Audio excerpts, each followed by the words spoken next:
Hi guys!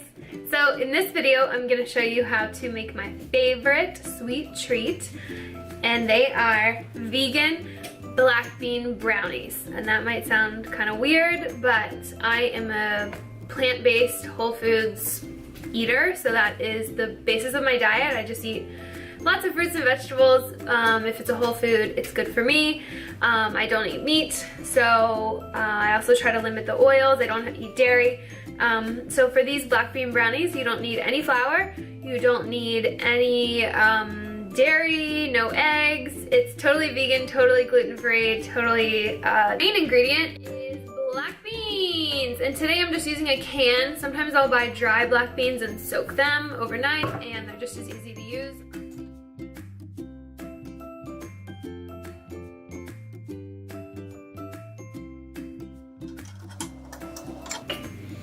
And make sure you take the lid out.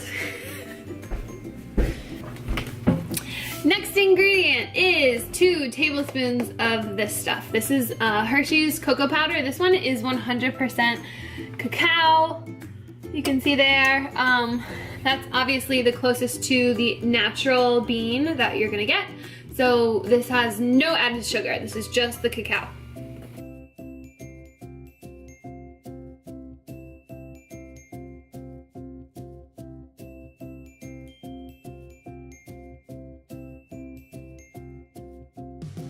Today is Valentine's Day, so that's why I'm whipping these up really last minute. My husband just ordered food for dinner, and so he's gonna be gone for like the next half an hour. This literally takes like 5 minutes to whip up and put in the oven. It's so quick. That's why I'm doing it now, and hopefully they'll be warm, hot, and ready when my husband comes home, and I'll be like, happy Valentine's Day, babe, I made this for you. I had it planned baking all day long, but really it's super easy and super quick. Okay, so our next ingredient is oats, and I use old-fashioned oats. Again, just less processed than just quick oats, which would be the other normal choice, but there's a half a cup of old-fashioned oats that go right into the food processor. Wow, perfect! I just had a half a cup left. None left. Love when that happens. Okay, right in there. Recipe calls for a 1/4 tablespoon salt, but I don't like using table salt or like the standard iodized salt that you would see. We actually have.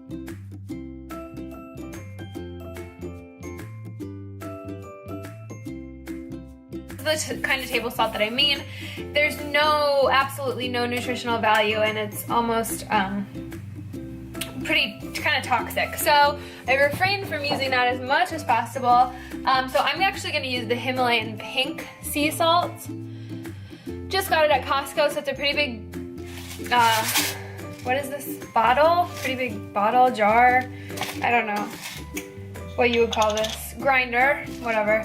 But that's what I'm gonna do. So it calls for a 1/4 tablespoon, so I'm just gonna do a few little quick grinds of this into the food processor with all the other ingredients.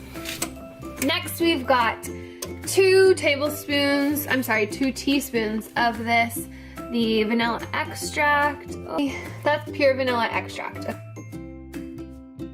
For stevia. So we don't keep sugar in the house. That's a lie. Maybe we do have some for like baking, leftover from Christmas baking maybe. I'm unsure about that. But for our purposes, because we're trying to make this super healthy, we're gonna use stevia. And all I have are the stevia packets, just like you would put in your coffee or something. We never use these. Sometimes I'll use them for baking. Oh my goodness, focus, there we go.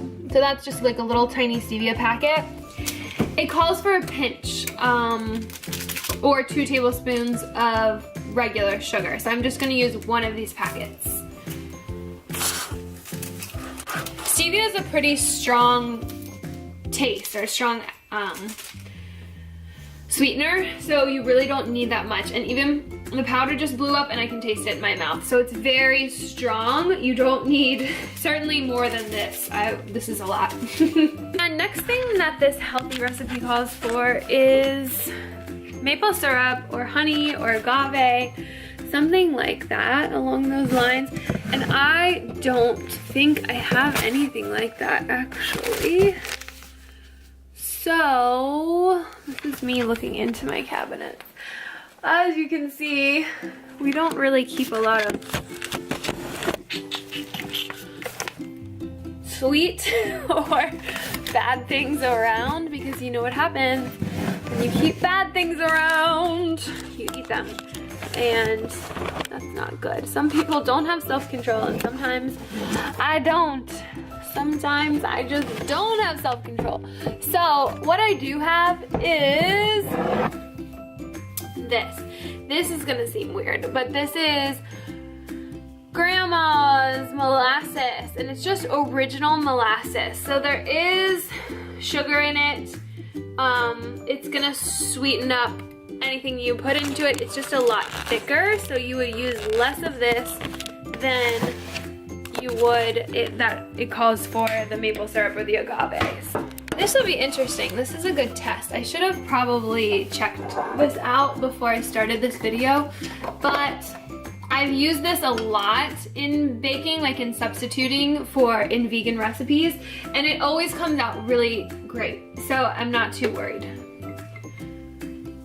But if you don't like the taste of molasses, you might want to try to figure something else out. It's a pretty strong flavor. It tastes like gingerbread cookies, really, because that's what they put it in. This might even be a lot, but it's gonna thicken it up a little bit. If we didn't have it in it, it wouldn't be the right consistency, that's for sure. So, let's do that. I'm so weird. I love that taste. I could put that on everything. Oh my gosh, I'm obsessed with molasses apparently. Next ingredient is oil. So it does use a little bit of oil here. It calls for a cup of coconut, and because it's so cold here right now, my coconut oil is solid. And another fun fact, we don't have a microwave.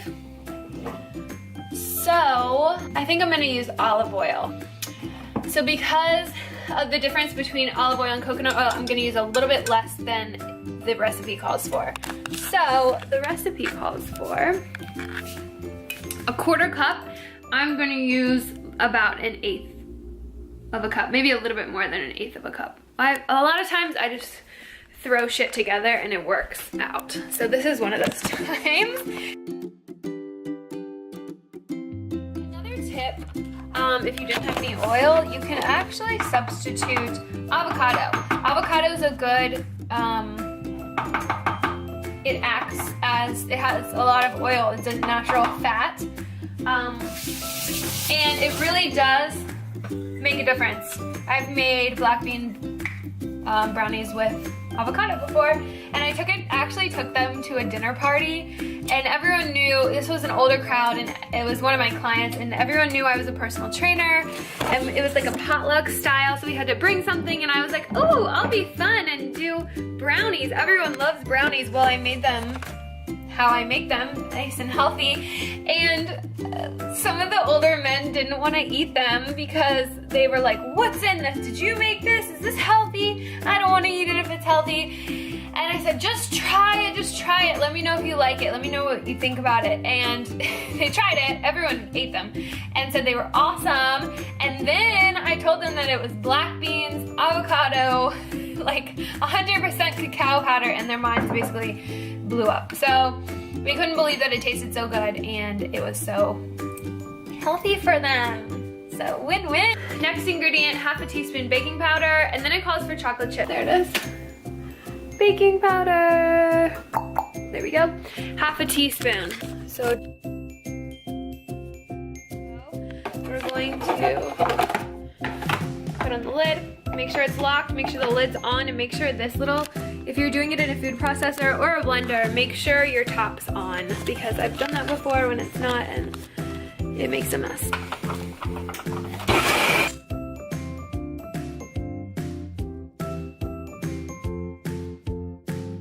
So I just saw this sitting out. I had taken it out in preparation for this, and then the ingredients don't call for it, or the recipe doesn't call for it, but I'm obsessed with coconut. That's like one of my favorite flavors in the world. So this coconut's really good. Got it in the health food section of the grocery store. Hudson is up on my stove right now. Bad puppy, bad puppy. No, you're a cute puppy, you're a cute puppy. Put it down. Okay, so I am gonna add this in. And also my batter is a little wet. Hudson's checking it out, checking it out. Don't let your puppy lick everything. Literally today I was making lunch and he licked the avocado that I had just cut in half. So he licked it all and it was like a perfect avocado, so I didn't throw it away. I just ate it because my puppy is the cleanest puppy.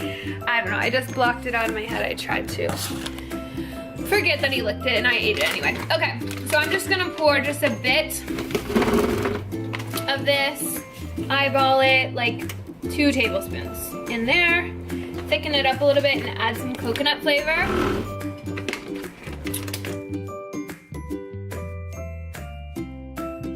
So I've got my little helper here, Mr. Hudson.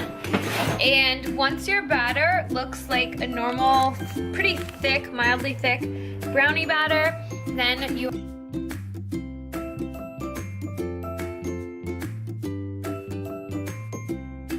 don't forget your chocolate chips on top. So we get the, or this time I guess I got the 53% dark cacao, so that is more closer, you know, more close to the bean, less sugar.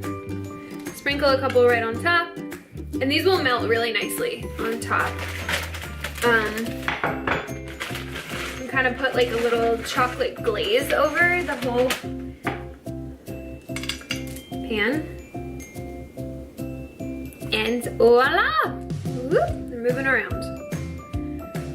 And don't forget to lick the spoon because it's amazing.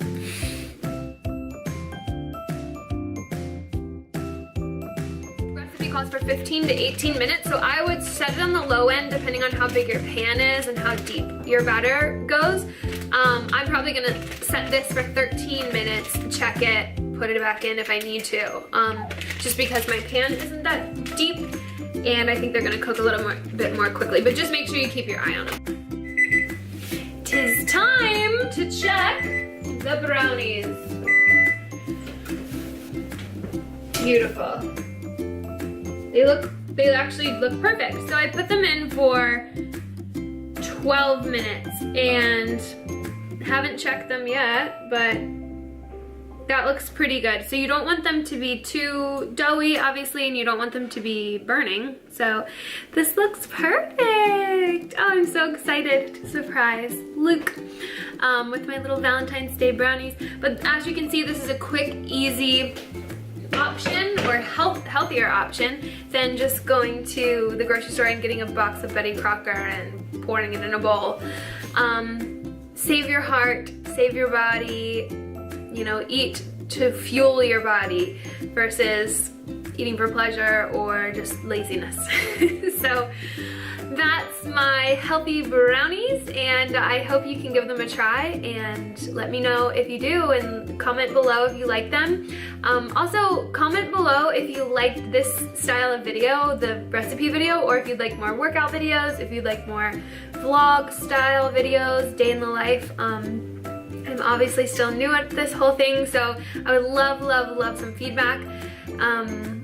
Yeah, I'd just love to hear from you. So have a wonderful day, and please like and subscribe. I'll see you in the next video. Bye!